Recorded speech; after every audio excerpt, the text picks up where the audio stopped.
le monde, plus de 2 milliards de personnes n'ont pas accès à l'eau potable, soit une personne sur 3. Et chaque année, plus de 842 000 personnes meurent en raison du manque d'eau. C'est au regard de cette problématique planétaire que les Nations Unies ont adopté en 2015 l'objectif de développement durable numéro 6 qui vise à garantir l'accès de tous à l'eau et à l'assainissement. Mais depuis des temps immémoriaux, l'islam en a fait son cheval de bataille. En témoigne le hadith qui défend que la meilleure aumône est d'offrir de l'eau à boire. C'est cette meilleure forme de sadaka que l'Association française de coopération humanitaire et de la francophonie a choisi pour entretenir la vie et purifier l'humanité. C'est une association qui a été mise sur pied par des amis français de la diaspora d'origine africaine, un béninois et puis 2 autres amis qui sont d'origine algérienne mais qui sont français. Donc comme je le disais, ce sont les membres de la diaspora.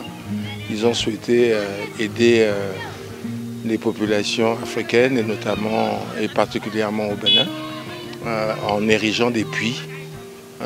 Et nous sommes ici sur le site du premier puits que l'association a eu à ériger dans une école primaire pour le besoin des enfants et bien sûr pour la population environnante.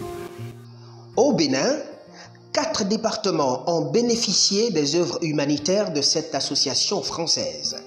En l'espace d'une année, 4 puits ont été forés.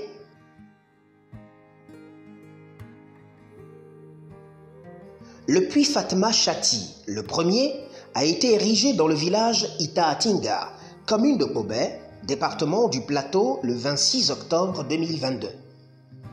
8 mois plus tard, c'est une famille algérienne de France qui finance le forage d'un puits dans le département de l'Ouémé, commune de Sémépodji, village ouéké.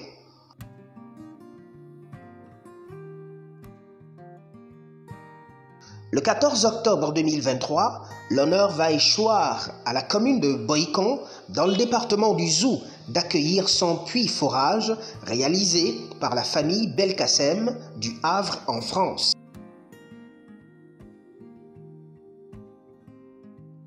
Et c'est en novembre 2023 que l'Association française de coopération humanitaire et de la francophonie va sonner le glas des peines de la population de Honsa, village de Dogbo, commune du département du Koufo.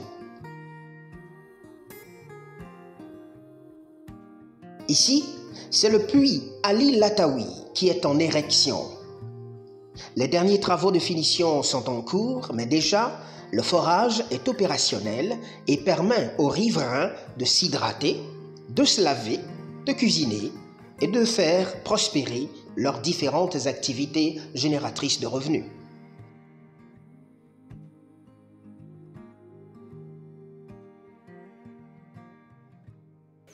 Pour prendre de l'eau ici, c'est très difficile pour nous parce qu'on va quitter ici jusqu'à aller dans d'autres villages pour aller prendre de l'eau. C'est tellement difficile pour nous. Ça change beaucoup de choses parce que nous n'aurons plus de difficultés pour prendre de l'eau. Et c'est très proche de nous. Ça va changer beaucoup de choses. Ce village manque cruellement d'eau grâce aux donateurs, à Madame Ali Latawi. Depuis le 10 du mois passé, nous avons démarré un puits qu'elle a financé en grande partie. Et aujourd'hui, nous se retrouvons avec de l'eau pure, l'eau que vous voyez là. Et la population est en liesse, est vraiment très contente de ce puits Latawi. Depuis que l'eau est disponible, ça a changé beaucoup de choses. Les populations ne vont pas très loin avant de se procurer de l'eau. On a voulu vraiment que ce soit des endroits où les gens ont vraiment réellement besoin d'eau. Et pour ce faire, avec des amis, nous avons eu à en parler et il se trouvait que il y avait des gens autour de nous qui habitaient des villages, voire des hameaux, qui avaient un besoin vraiment nécessaire d'avoir de l'eau. Et on a eu à se transporter pour venir voir les lieux. Et comme vous voyez ici, on a dû faire, nous sommes à Pobay, et on a dû faire au moins 4 ou 5 kilomètres pour se retrouver dans cet endroit où il y a une école qui a été érigée. Et vous voyez autour, il n'y a quasiment pas d'électricité. On voit ici un panneau solaire. Donc les gens viennent d'ailleurs pour pouvoir avoir de l'eau ici.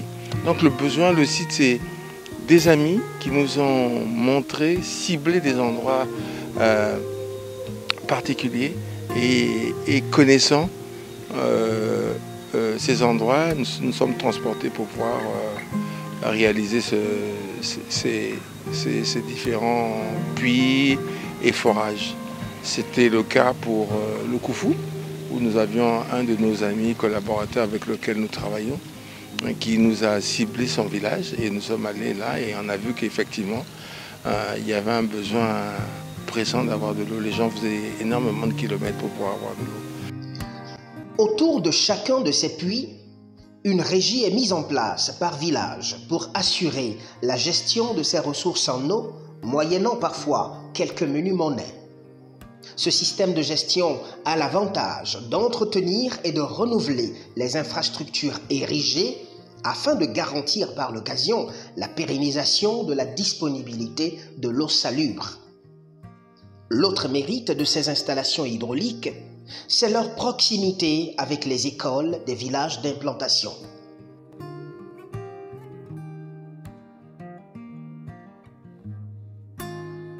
L'école, parce que nous estimons que ce sont les enfants.